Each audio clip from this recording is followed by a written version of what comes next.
Welcome back to another video. This one's going to be a little bit different as we are nearing the end of Vanguard Zero. It was announced the other day that the game is going to reach its end of service. And so the game is not going to be around much longer. And for those of you who know, and for those of you who don't know, the game was a part of my life for 2 years. It's where the section of my streaming career where I streamed the most, the section of my content creation where I created content the most, even though that content wasn't always on Vanguard Zero related content.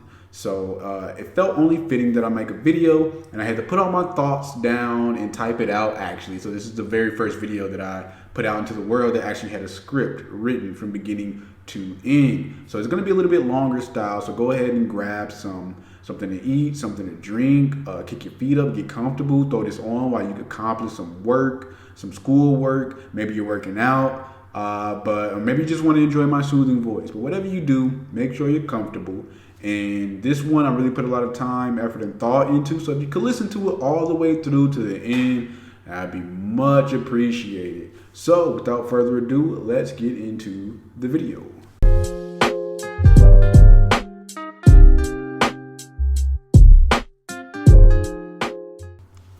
On April 20th, 2023 at 10:09 p.m., it was announced that the mobile game that dominated my life for 2 years would reach end of service on June 29th, 2023. In other words, the game is shutting down, and all of the money, time, success, and even failures had on the game will all be for naught.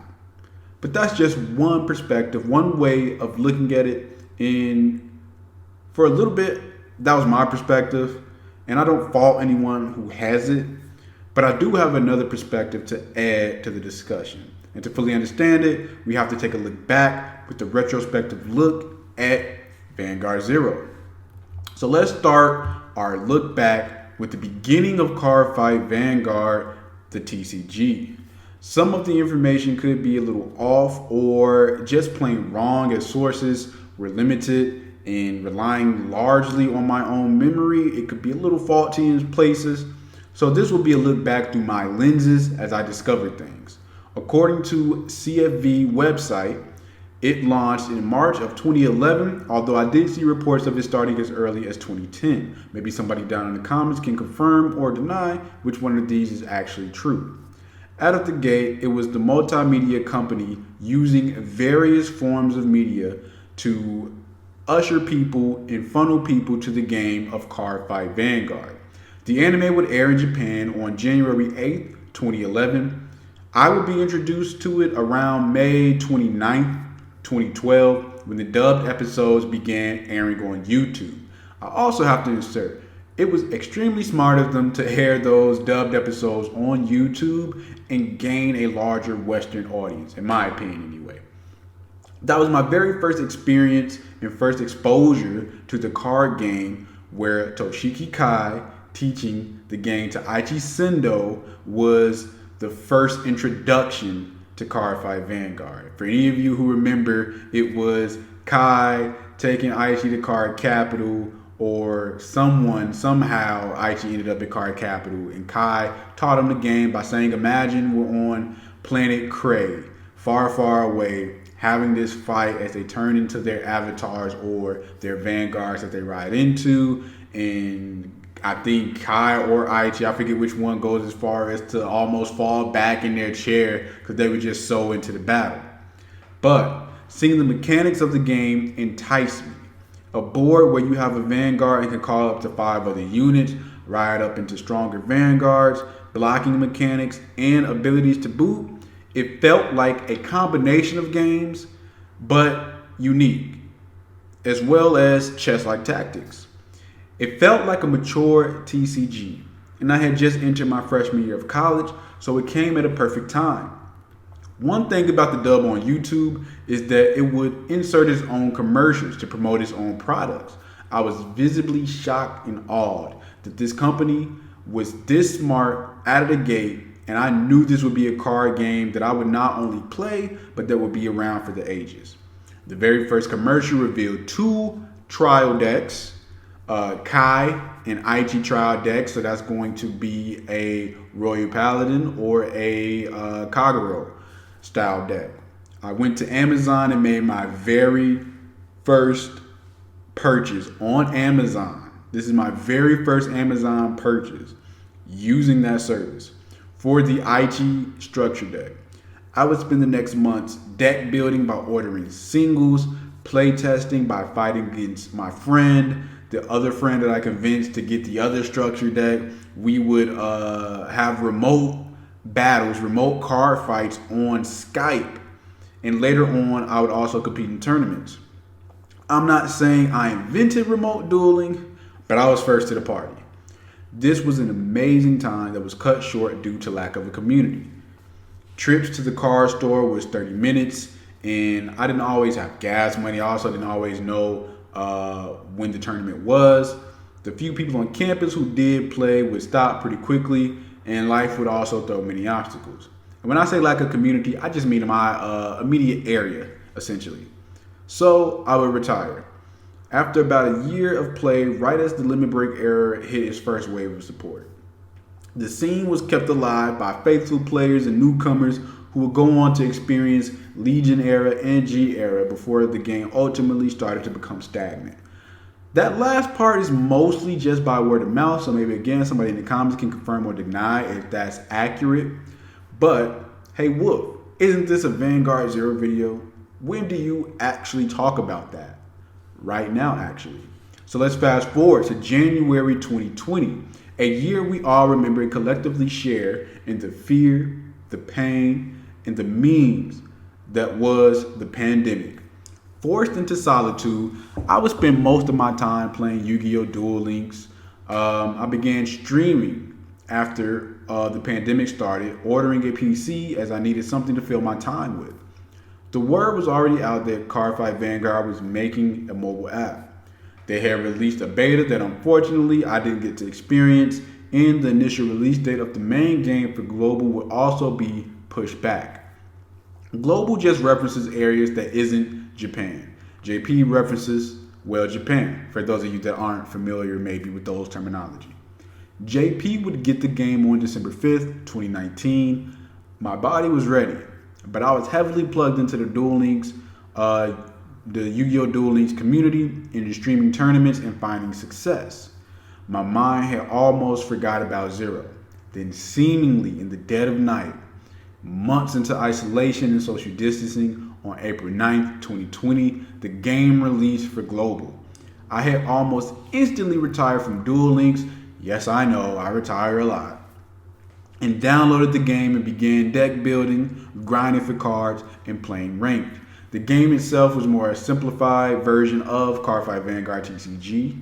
The blocking mechanic was removed, some abilities changed, and cards harder to obtain as it was using a gacha system. And boy, they got me. I had to make the joke. The game started off as the TCG had with just the basic cards. They would release support each month. Banners would feature a power-up for a few clans of the game, and what you couldn't pull, you could craft. The game was perfect, honestly. It struck at the perfect time, the pandemic. What really made this different than my initial experience was the community.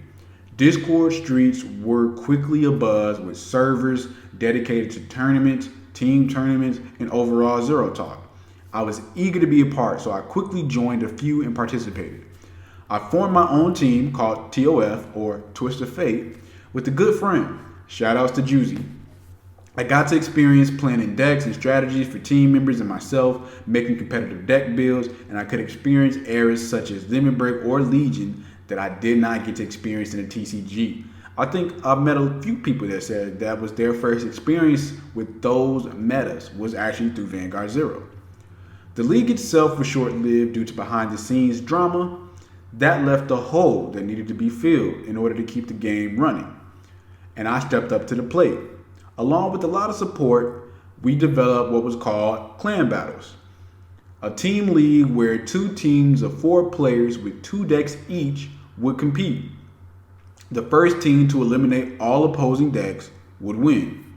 The league had cash prizes each season and would run concurrently with my solo tournament known as the circuit.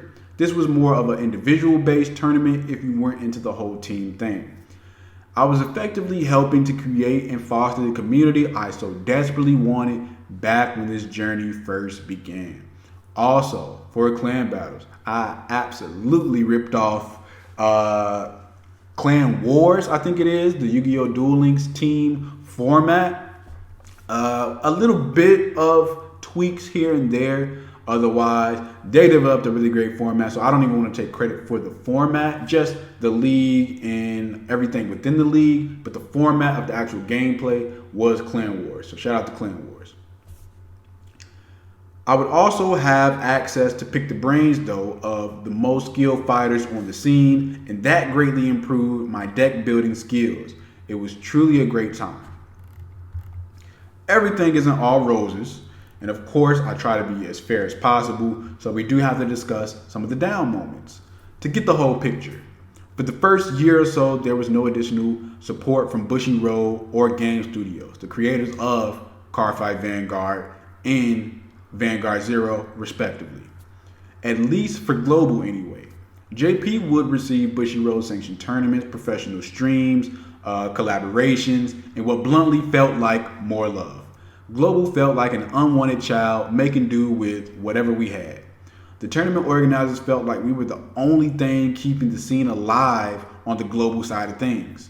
We weren't getting paid, and personally making that switch from the Duel Links content to the Zero content gave me a hit to my success. I went from streams where I was averaging maybe 100 to 140 viewers to streams where now I'm just averaging 30. But to be honest, in those streams where I would get 100 to 140, there was barely any interactions. A lot of people wouldn't talk. They just was there to purely watch the gameplay. Whereas when I would get those streams where it was just 30 of us, we would talk, interact, and really have a good time. So I preferred the smaller streams with more interaction than a bigger stream with less interaction. But nonetheless, it was frustrating, and we truly did it because we love Vanguard and fostering a good community. We truly just wanted support from Bushiroad.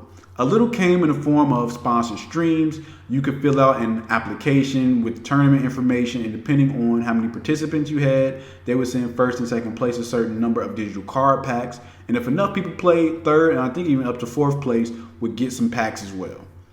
Even more support came later when a new president took over the company and expressed they would no longer be ignoring global. We eventually received the same tournament and streams as JP, although we would be a set or two behind them in terms of receiving the new support. So in short, our servers were never merged, and I truly believe that hurt the game. If they were to take a page out of the Duel Links book, who quickly merged JP and Global, I think you get one big cohesive community that you can just shower at the same time with love and support. But you could just look at the JP tournaments and predict the meta for global tournaments since they were ahead of us. It didn't feel new when things released, but just like I could finally play the deck I've already seen in action many times and has more or less already been perfected. We would lose out on that sense of discovery. This isn't really a problem with the TCG because it is a more dynamic game and offers infinitely more strategy than Zero does. As the game changed into the Legion era, though, we would experience the first stale period of the game. Decks and gameplay was extremely repetitive. That is from both a player and streamer perspective. The community experienced a lot of people leaving the game during that time as the world opened back up. People were simply just not online as much. Things would also shortly be revitalized, though, as we moved into the G era, which was also the beginning of the end. G era brought some really fun and new life into the game. It gave it a little more depth with the stride mechanic and heal guards. Older cards could still be played as well as some Legion decks, so you didn't have to have the latest and the greatest right away. The game, however, switched from a gacha-based system, which for those of you who don't know, gacha is essentially you give whatever currency to get whatever product back. In this case, Zero cards or cards to use on Zero, and you're not pulling from any finite amount of cards.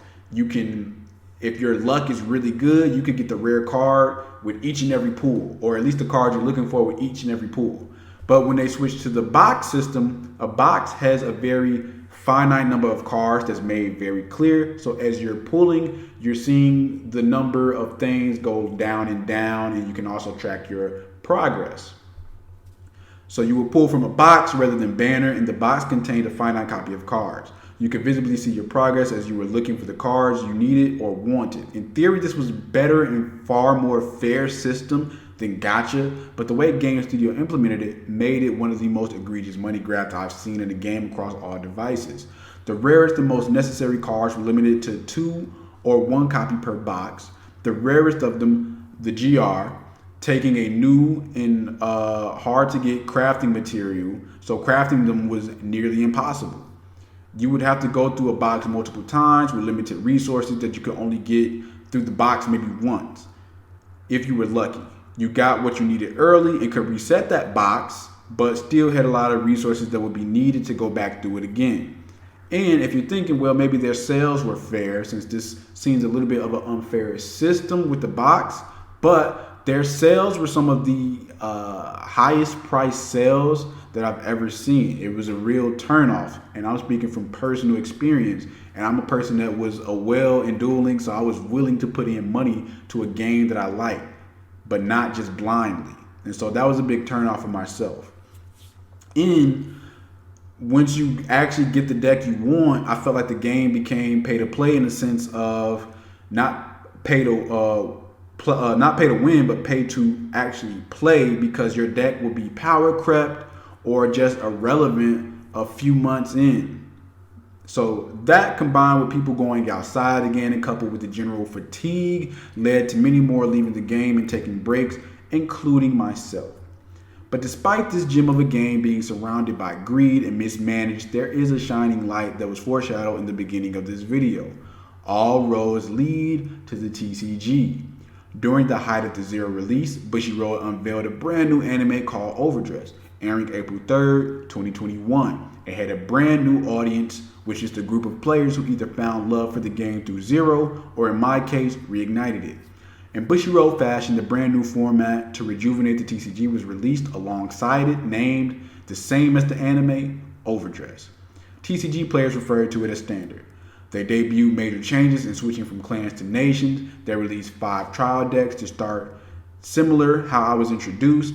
And with the price point of $5 or $6, how could you not try?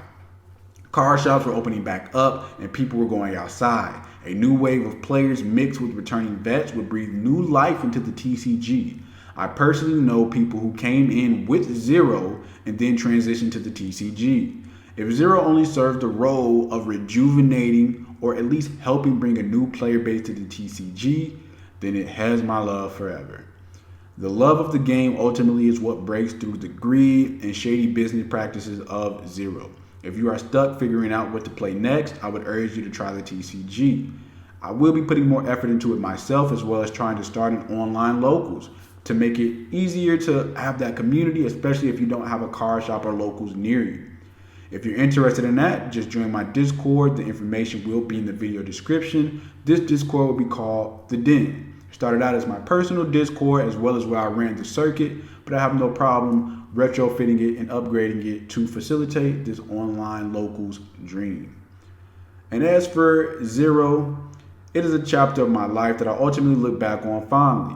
And to commemorate all the experience and community, I am hosting one last clan battle season, dubbed Season 0. Hopefully the graphic is on the screen, but if you are interested, the Discord for that will also be in the description, and that server will be called Clan Battles. I will also be hosting the circuit once more, a tournament to compete in as an individual. We will be starting with the OG era and working up to the G era. I'll end the video saying thank you to Zero for reigniting my love of Cardfight Vanguard and giving me some new friends and memories that last a lifetime. And if you made it to the end of this video, I just want to say thank you, and I appreciate it. And I know this was a long one, but I just had to get these thoughts out. So hopefully you enjoyed it, Until next time, Wolf out. Peace.